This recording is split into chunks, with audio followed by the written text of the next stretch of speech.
se acerca. Y voy a tocar más o menos 4 puntos. Y bueno, estamos en tiempos finales, sin lugar a dudas, son violentos, la maldad se multiplica, todo está profetizado eso, tiempos confusos, muy confusos, de mucha información, a veces verdadera y a veces información falsa. La mentira prevalece, porque hay más mentirosos que nunca. Muchas voces se escuchan, los análisis son distintos, dispares, los analistas son de distintas ideologías, credos, y todo esto es una mezcla. Profecías para iniciar un camino de duda, una mezcla que es muy perfecta en todo, porque en el aspecto de que llega un momento que uno tiene tanta confusión, porque escucha tantas voces, que no sabe cuál es la verdadera y cuál es la falsa. Cada uno de esos análisis o analistas, todos, sin excepción, analizan desde el punto de vista, obviamente, la mayoría humanos, totalmente humanos, sin ningún rigor bíblico, y de acuerdo a sus ideologías, ellos analizan las situaciones y sus conveniencias. De esa manera ellos analizan. Entonces, por lo tanto, todo esto es una mezcla perfecta para iniciar un camino de dudas, incredulidad y apatía. Porque como son tan distintas las noticias, que uno dice, no, es todo mentira, y empieza directamente a dudar de todos y de todas las cosas que escuchamos. Entonces, por lo tanto, esta mezcla trae confusión, y la confusión es la que va a prevalecer, porque siempre en la confusión lo acompaña un espíritu mentiroso. Y no solamente es mentiroso, sino que es seductor, con el sello del primer pecado de Adán. Fíjese en Génesis capítulo 3. Vamos a leer unos versículos bíblicos y vamos a ver ahí nosotros la característica de la mentira, la característica del error, y que nosotros en este tiempo estamos asistiendo a algo similar. Es fácil de encontrarlo, así que yo espero que ya lo hayan encontrado. No es como decir Habacuc o algún lugar de eso. Bueno, lo leemos. Génesis capítulo 3, versículo 1 dice, pero la serpiente, que dice, era astuta, más que todos los animales del campo que Jehová Dios había hecho, la cual dijo a la mujer, ¿con que Dios os ha dicho, no comáis de todo árbol del huerto? Y la mujer respondió a la serpiente, del fruto de los árboles del huerto podemos comer, pero del fruto del árbol que está en medio del huerto, dijo Dios, no comeréis de él, ni le tocaréis, para que no muráis. Fíjese, tenemos por un lado la astucia de la serpiente, pero por otro lado tenemos la mentira de Eva. El Señor no le dijo en ningún momento que si lo tocaba iba a morir. Le dijo que no comieran, no que no lo tocaran. Fíjese un detalle. Y así comienzan justamente todos estos conflictos. Entonces sigo el versículo 3 dice, pero del fruto del árbol que está en medio del huerto, dijo Dios, no comeréis de él, ni le tocaréis para que no muráis. 4. Entonces la serpiente dijo a la mujer, no moriréis, sino que sabe Dios que el día que comáis de él, serán abiertos vuestros ojos, y seréis como Dios, sabiendo el bien y el mal. Y vio la mujer que el árbol era bueno para comer, y que era agradable a los ojos, y árbol codiciable para alcanzar la sabiduría, y tomó de su fruto y comió, y dio también a su marido, el cual comió, así como ella. Bien, hago un pequeño toque a estas cosas, aparte de lo que he dicho.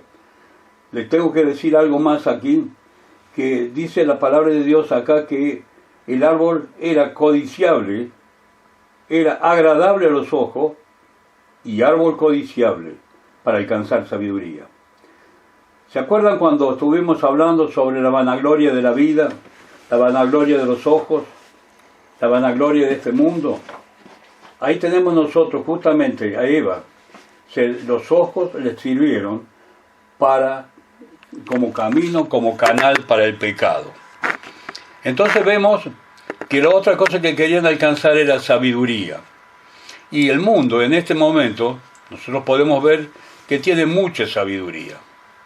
Pero cuidado con lo que dice la palabra de Dios, dice que hay sabiduría humana, hay sabiduría diabólica, carnal, y hay sabiduría que viene de lo alto.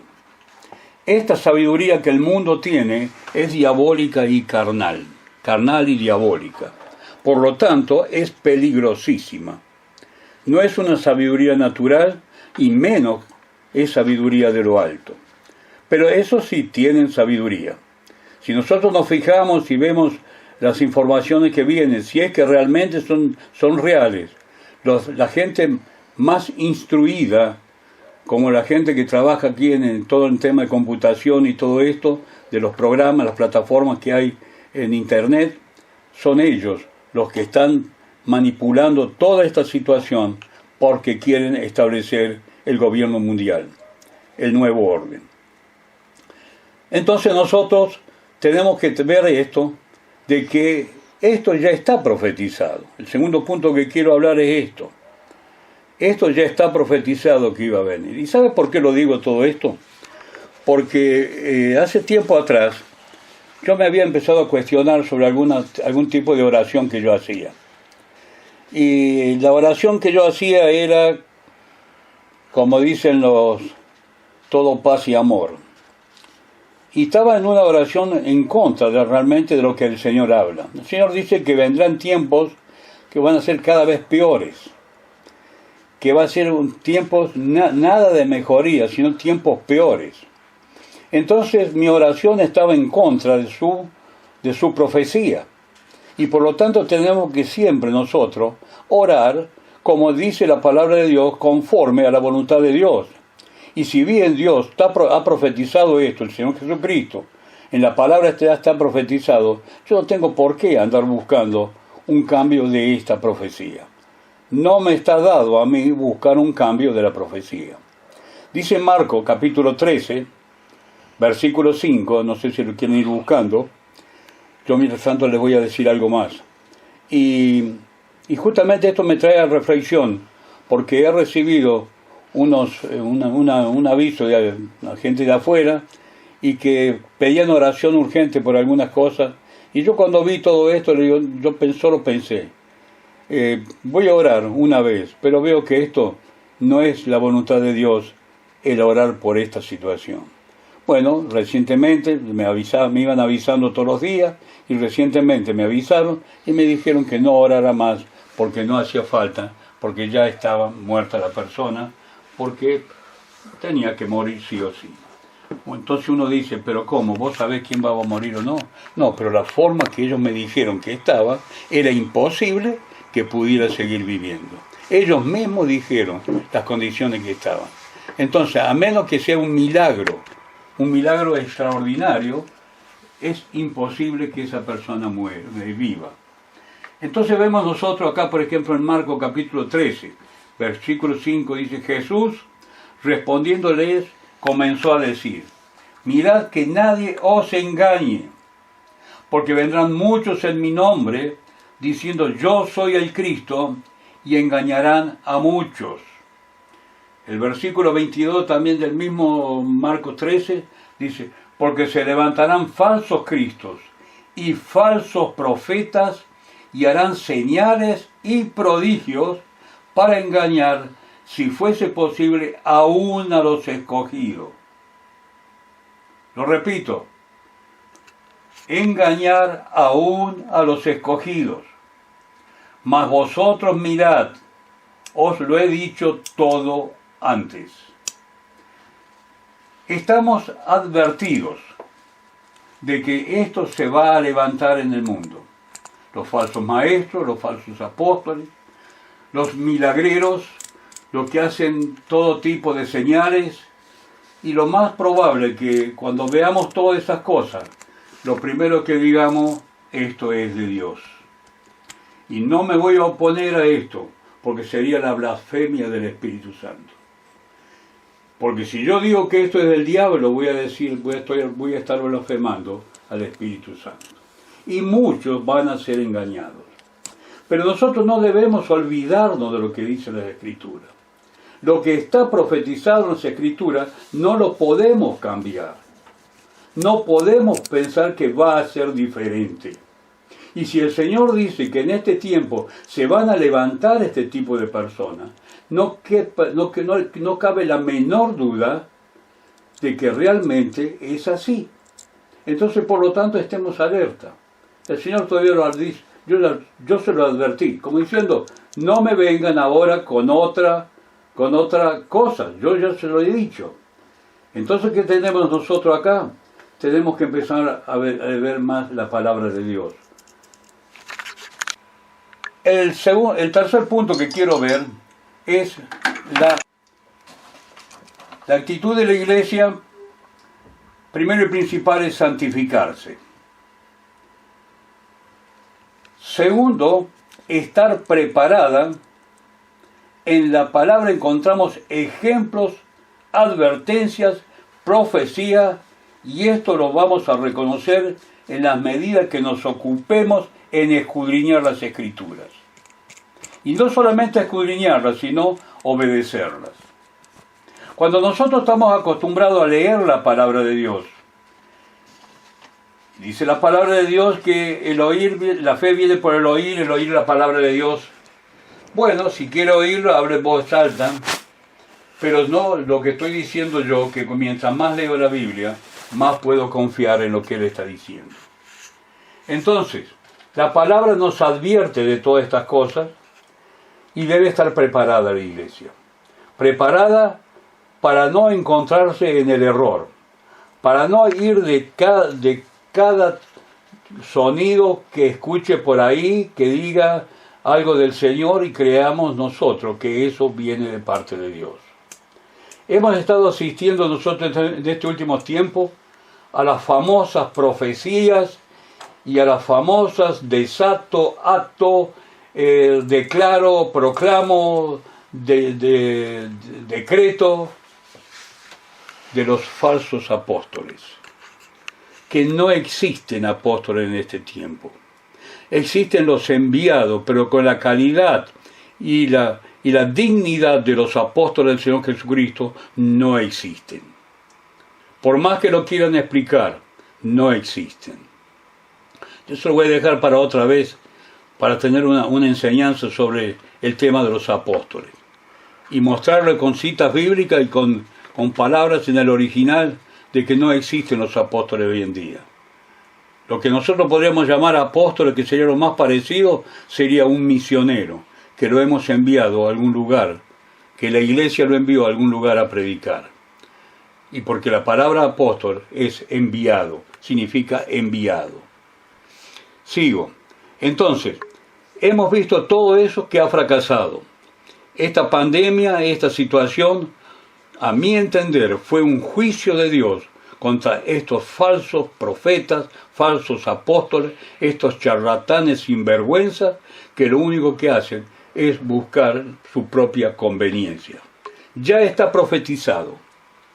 Dice la palabra de Dios que en estos postreros tiempos habrá comezón de oír, pero no la sana doctrina. Y esto es lo importante, que tienen comezón de oír, quieren escuchar, pero quieren escuchar lo que a ellos les conviene, a lo que a ellos les importa.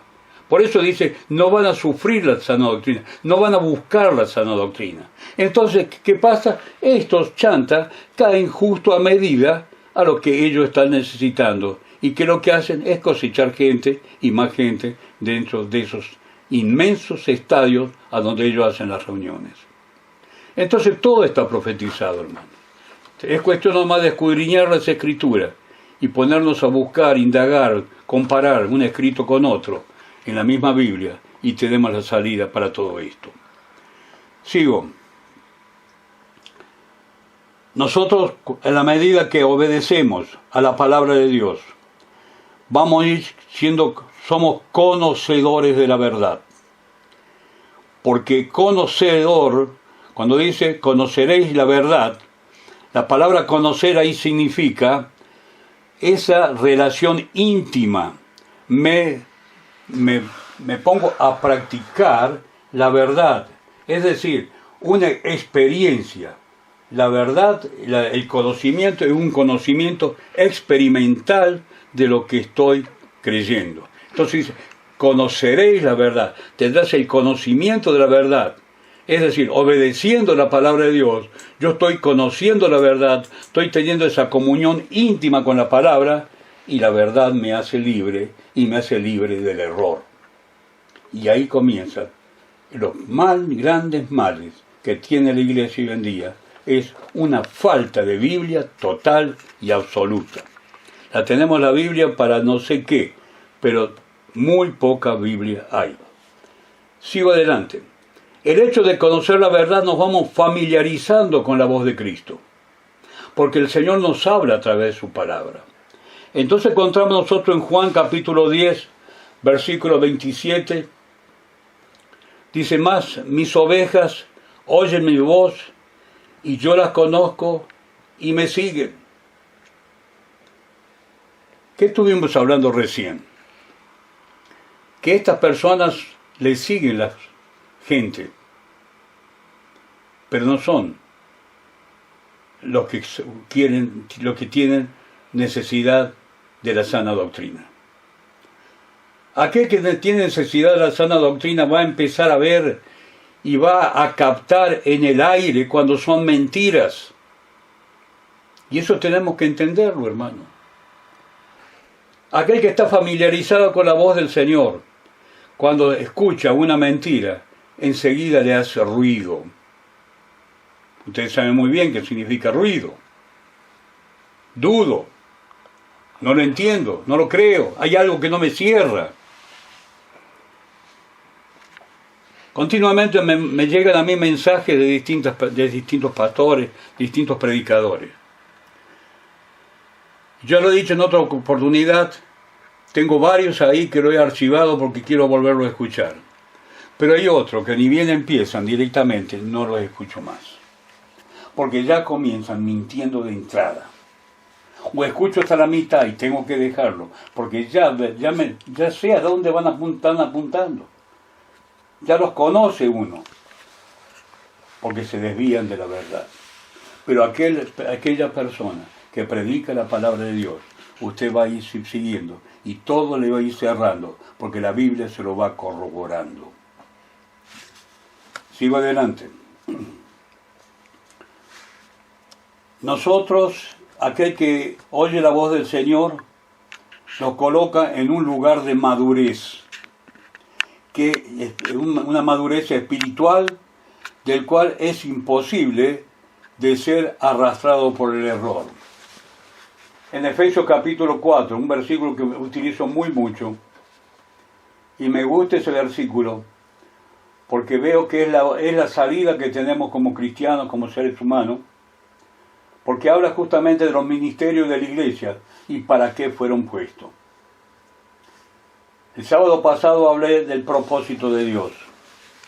Y el propósito de Dios es hacernos al primer Adán, o mejor dicho, al postrer Adán que es Cristo. Al primer Adán antes de que pecara y al postrer Adán que no pecó. Y justamente el ministerio del que encontramos nosotros en Efesios es para equipar a los santos para la obra del ministerio.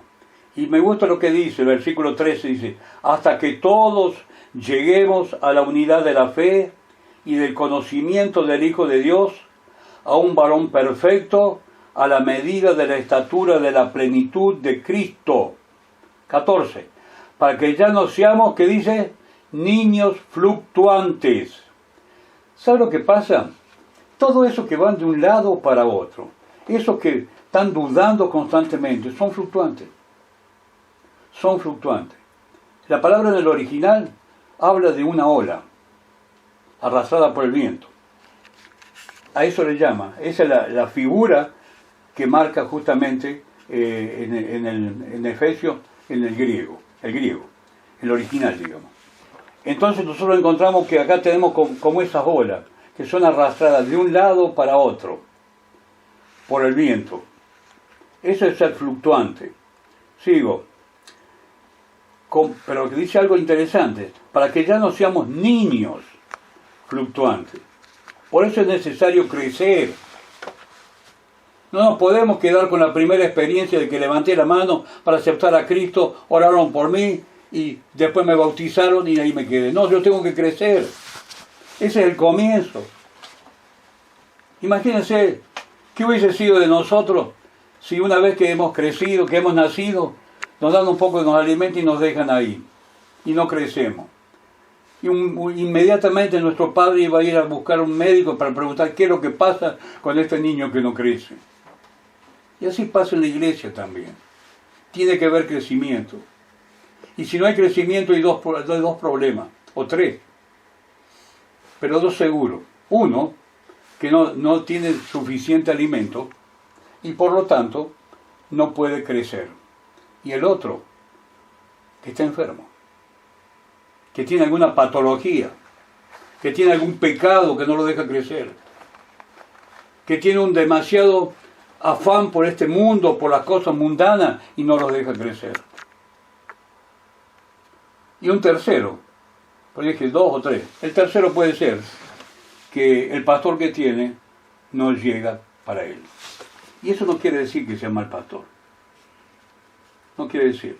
Simplemente que a veces recibimos a uno y no lo recibimos, y no recibimos a otro. Entonces, en esos casos, voy a buscar un pastor que sea bíblico, que tenga vida y que me empiece a explicar la Biblia. Tres posibilidades. Sigo. Y dice que ya son niños fluctuantes, llevados por doquier de todo viento de doctrina, por estratagema de hombres que para engañar emplean con astucia las artimañas del error. Todas estas palabras en el original tienen un significado tremendo, que nos hace comprender y abrir los ojos como es. Y entre ellas está una palabra que en el griego que es cubilete, que viene de los vasos que tienen los dados adentro, ¿vieron? Para tirar, para que salga al azar. Y habla ahí, dice, de las bien ideadas las estrategias del diablo, dice el original. Las bien ideadas. Es decir, como una precisión matemática de lo que tiene que hacer para arrastrar a estas personas al error. Pero claro, son personas que son niños. Y los niños son fáciles de engañar. Y es por eso que necesitamos ese crecimiento. Entonces, muy bien. ¿Cuál es la actitud de la iglesia? Santificarse y crecer. Santificarse, estar preparada, leer la palabra de Dios, vivir en comunión con el Espíritu Santo, poniendo por obra la palabra de Dios y crecer. Lo importante es crecer. Cuando estamos crecidos ya no va a haber vientos que nos puedan mover. No va a haber nadie que nos pueda engañar. Porque ya conocemos lo que dice la palabra de Dios. Ya sabemos por dónde van a encarar cuando empiezan a hablar. Ya sabemos dónde van a llegar. Cierta vez estaba en San Luis. Estábamos en una congregación que el pastor era el presidente del consejo pastoral. Y había terminado la reunión, habíamos estado nosotros enseñando sobre el tema de matrimonio. Así que paramos en la casa de él. Así que empezamos estábamos con él ahí, mientras preparaban la comida. Él puso el televisor y estaba el programa, no me acuerdo si era, como por ejemplo, el que estaba predicando era un predicador de acá de Argentina, un apóstol de acá de Argentina, y empezó a predicar. Y entonces en un momento determinado dijo una barbaridad. Y yo le dije, hermano, le digo, eso no es de Dios. Porque trató de flaco al Señor Jesucristo, que dice que se ponía, le pusieron nardo puro, dice, le rompieron el alabastro un nardo puro, dice, y si el flaco se pone, yo también me pongo pachuli, decía. Entonces le digo, no, hermano, eso no es de Dios, eso no puede decir semejante barbaridad. Y ¿sabe lo que pasa, hermano? Lo defendió. ¿Sabe lo que pasa, hermano? En el fragor, dice, de la unción, no, pastor, no, es una locura. Y después siguió hablando, lo seguimos escuchando. Le digo, ¿quiere que le diga dónde llega? Empezó a hablar de la viuda, de esto, de aquel. ¿Quiere saber dónde llega? ¿A dónde, pastor? Me dice. A pedir plata, le digo. No, pastor, no, sí, ya va a ver. Escúchelo, escúchelo. Claro, terminó pegando el terrible mangazo, ¿no? Y digo, yo, hermano, se escucha, cuando uno empieza a conocer la verdad, hermano, no se va detrás de los grandes, se va detrás de Dios. Porque los grandes no significan nada, son ellos grandes, pero para Dios son pequeños y son hasta posiblemente ni salvos sean. Solamente Dios lo puede decir. Pero yo digo la posibilidad, pues lo dice la palabra de Dios, no todo el que me dice, Señor, Señor, entrará en el reino del cielo, sino aquel que hace la voluntad de mi Padre. Y estoy seguro que con esta forma que ellos estaban trabajando, no hacían la voluntad del Padre. Entonces la iglesia tiene que empezar a aprender eso, hermano. A tener los ojos bien abiertos, los oídos bien abiertos y escuchar las palabras del Señor en cuanto tienen en la Biblia. El cuarto punto que quiero hablarle es sobre el discernimiento. Discernimiento.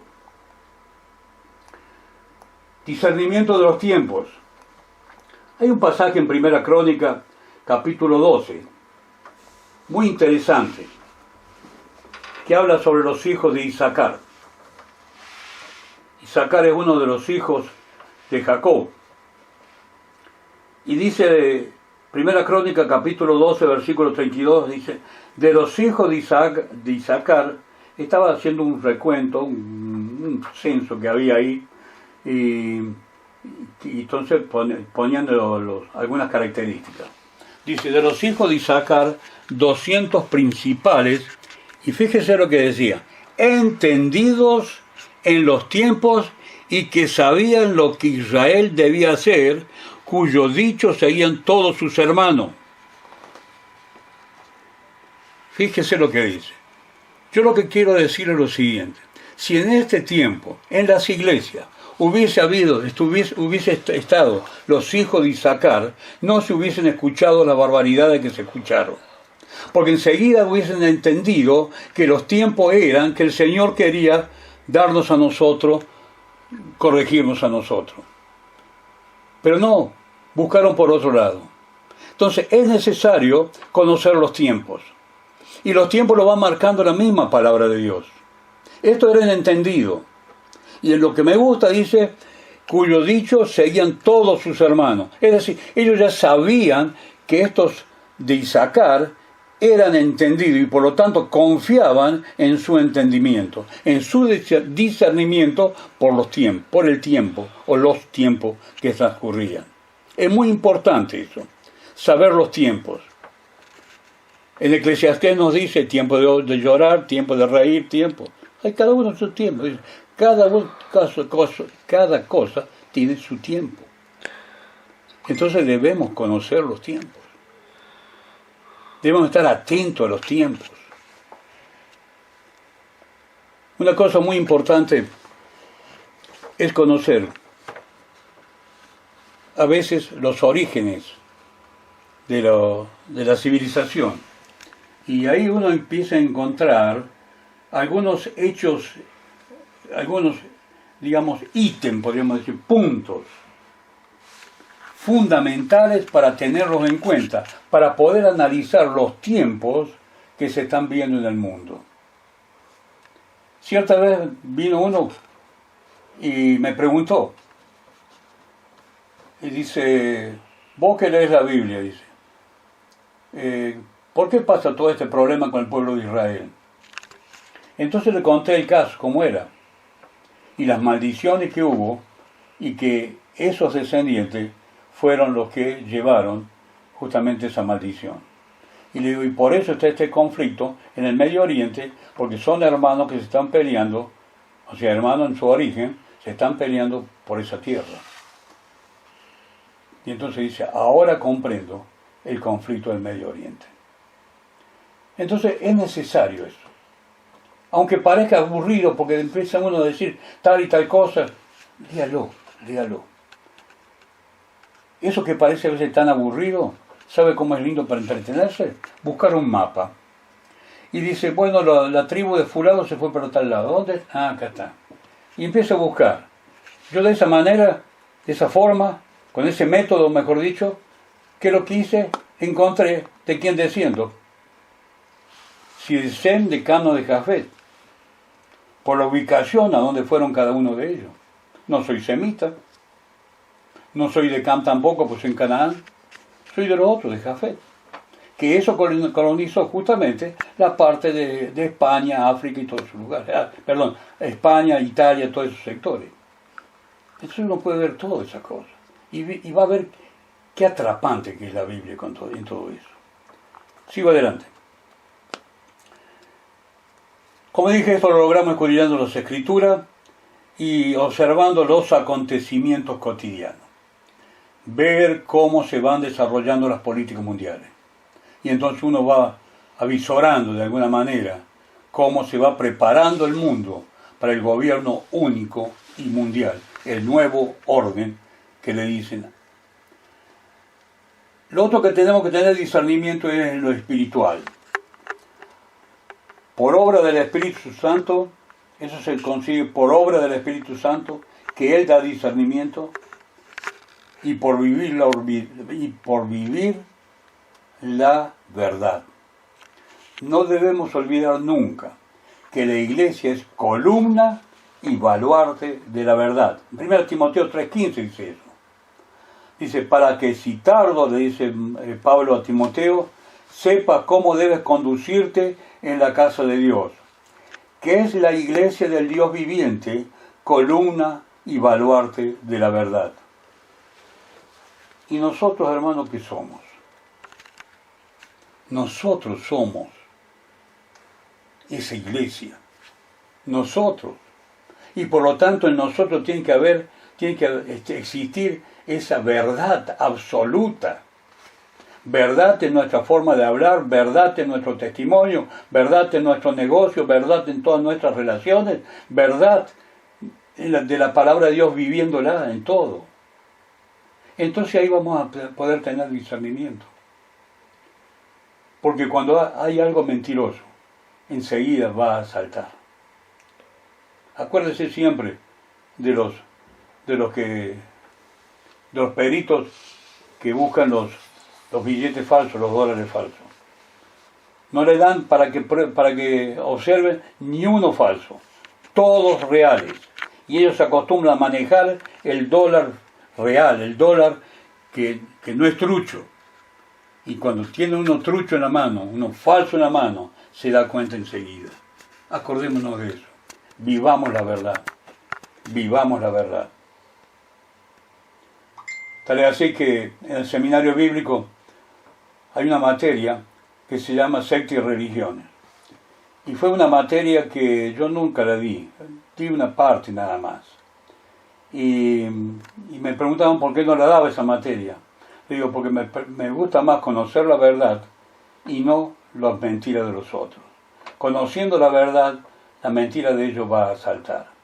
Esa era mi teoría. Lo ideal hubiese sido conocer lo otro también, para saber cómo contestarle y saber cuáles son su pensamiento. Bueno, quiero decirle con esto que me gusta la verdad. Y me gusta conocer la verdad, porque lo demás salta a la vista. Bien, voy a finalizar. Tengo que decirle que estoy sorprendido de tanta falta de discernimiento y sabiduría en las iglesias. Y por eso me llevé a hacer esto, hermano. Necesitamos discernimiento, necesitamos sabiduría en la iglesia. Y debemos pedírselo al Señor, sabiduría y discernimiento. En Santiago capítulo 1, versículo 5, que dice, si alguno de vosotros tiene falta de sabiduría, pídela a Dios, el cual da a todos abundantemente y sin reproche, y le será dada. Está a nuestro alcance. En la Biblia hay muchísimos versículos que hablan de la sabiduría. Es cuestión nomás de buscarlo ahí nomás en Proverbios. Habla de la sabiduría de una forma maravillosa. Pero yo me saqué algunos versículos, no de Proverbios, sino de Salmos. Ahora, si nosotros le pedimos sabiduría al Señor, seguramente que Él nos va a decir, anda a leer la Biblia. Seguramente. Anda a escudriñar la palabra. Y ahí vamos a encontrar todo. Dice el Salmo 111:10, dice, el principio de la sabiduría es el temor de Jehová. Buen entendimiento tienen todos los que practican sus mandamientos. Su loor permanece para siempre. ¿Escucharon bien? Lo voy a repetir. El principio de la sabiduría es el temor de Jehová. Buen entendimiento tienen todos los que practican sus mandamientos. Lo que estuvimos hablando hasta recién. Vivir. Cuando empezamos a vivir, empezamos a tener entendimiento de las cosas. Yo desde que acepté al Señor, hermano, le pido al Señor sabiduría y entendimiento. Constantemente, sabiduría y entendimiento. Es fundamental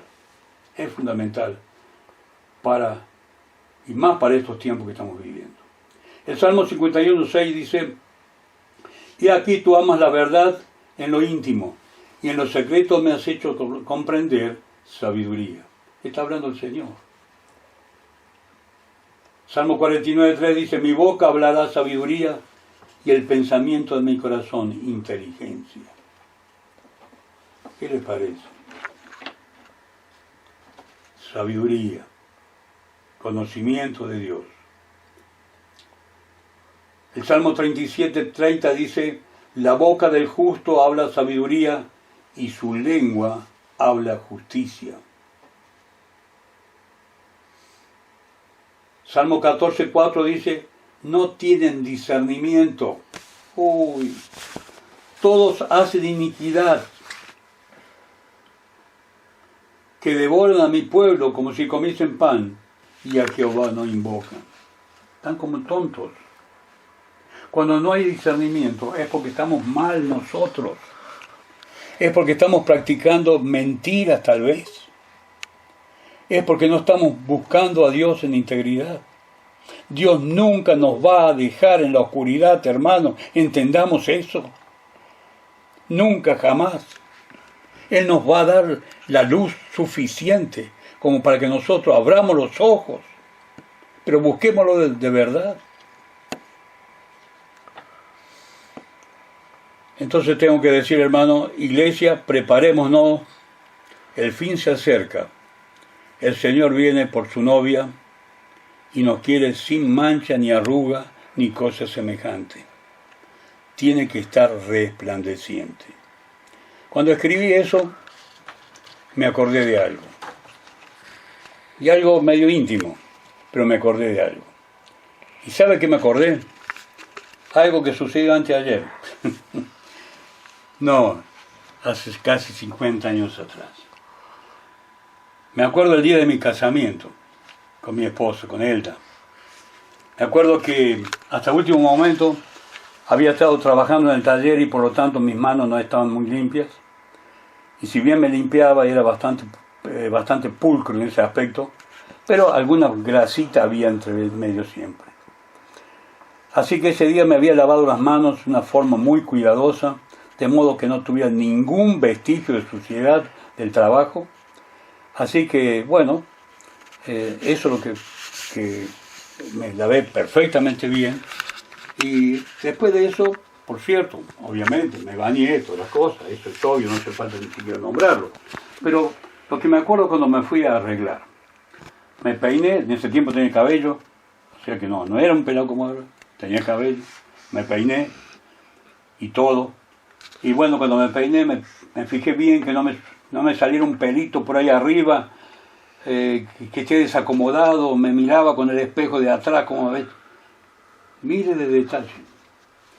Después, bueno, busqué lo que me iba a poner, el traje que me había elegido ya para eso, no era mío, dicho de paso, yo me había comprado algo sport, y me iba a casar con una ropa nueva, pero sport. Y un amigo mío me dice, no, ¿cómo te vas a dar con un saco de sport? te presto el traje mío, me dice. Y más o menos era la misma, éramos más o menos del mismo tamaño. Yo era un poquito más alto que él, así que tenía que hacer un esfuerzo para que los pantalones llegaran bien abajo. La cuestión es que me puse ese traje, muy lindo traje, y empecé a probar corbata, y me hacerme los nudos. Y ya uno me salió un poquito arrugado, el otro no me gustaba, que era muy grande, el otro porque era muy chico. No sé el tiempo que tuve renegando con eso. Al final me terminé con algo que me gustó, cambié de corbata, que tenía varias, y me fui para el lugar a donde estaba mi esposa. Cuando la encuentro a mi esposa, ella estaba, estaba perfecta. Yo me perfumé bien también, todo. O sea, yo hice lo que a mi alcance estaba, hice un esfuerzo, digamos, a mi alcance, acostumbrado a otro tipo de cosas, digamos, de tareas. La cuestión, cuando llego allá, encuentro a mi esposa, estaba impresionantemente hermosa. No tenía un detalle. Y me llevo a ella y yo estaba impactado realmente. Estaba tan hermosa, todo perfecto, hasta los detalles más ínfimos. Y ¿sabe lo que me dijo cuando estuve con ella? Fui y le di un beso y me dice: ¿te gusta, mi amor? Y eso me acordaba hoy día. Ella lo que quería hacer era agradarme a mí. ¿Te gusto, mi amor? Lo primero que me dijo. No me dijo ni hola ni nada. ¿Te gusto, mi amor? Y yo digo, nosotros le podremos decir eso al Señor. ¿Te gustamos, Señor? Podemos decir que, como yo, cuando la vi a mi esposa, la vi resplandeciente, tenía el rostro con una esperanza tremenda, estaba tan contenta que contagiaba ese humor de ella. Y nosotros, y con expectativa, obviamente, con expectativa. Y nosotros tenemos expectativa. Nosotros estamos dispuestos a embellecernos y estar resplandeciente también para cuando venga el Señor. Yo estaba pensando hoy día, mi esposa lo hizo para un hombre carnal, lleno de defectos, porque ese tiempo no era creyente, era de lo peor. Y nosotros por aquel que nos salvó, aquel que murió por nuestros pecados, más de una vez estamos maquinando santificarnos. Le damos rienda suelta muchas veces a cosas, pensamientos, miradas. Tenemos más de una vez miles de excusas. Y esta carne metida, y esto. No. Preparémonos. El Señor va a venir a buscar una iglesia resplandeciente, que no tenga mancha, ni arruga, ni cosa semejante. Y estamos cerca, porque el fin se acerca, como puse en el título de esta predicación. El fin se acerca. Y en este fin que se acerca, viene Cristo a buscar a su iglesia. Y otra cosa que debemos hacer, no descuidar la predicación del Evangelio. Es como la última arremetida. Es como decirle la última recta que tenemos, aceleramos a fondo, pase lo que pase, tenemos que, aunque sea con el envión, pero predicar el Evangelio. Predicar el Evangelio. Dar testimonio con nuestras vidas. Yo creo que debemos tomar conciencia de eso. Que si el Señor nos escogió, como hablamos el sábado pasado, con un propósito. El propósito de reflejar su imagen y semejanza. Y por lo tanto, vamos a tener que reflejar su imagen y semejanza en este mundo corrupto, en este mundo mentiroso, en este mundo que le gusta la vanagloria, en este mundo que es egoísta, acá, en este mundo falto de amor totalmente, acá tenemos que mostrar la imagen y semejanza de Cristo. No sé si usted está de acuerdo. Vamos a orar. Padre, Gracias por tu palabra. Gracias porque cada vez, Señor, nos reflejas el compromiso que tenemos contigo, Señor, y con el mundo también. Deudores somos, precisamente, y por lo tanto tenemos este privilegio que los ángeles quisieran tenerlo. Lo tenemos nosotros en predicar tu palabra, en mostrar tu gloria, Señor. No vienen los ángeles a mostrar tu gloria. Nosotros estamos mostrando tu gloria, Señor. Ayúdanos, Padre, a perfeccionarnos cada día y poder realmente ser mejores y esperarte como tú te mereces, Señor. Con todas nuestras expectativas, con toda nuestra limpieza, resplandecientes y con esa ilusión de que nos vas a llevar contigo, Señor. ¿Cuánto anhelamos esto, Señor? Gracias, Padre. Amén.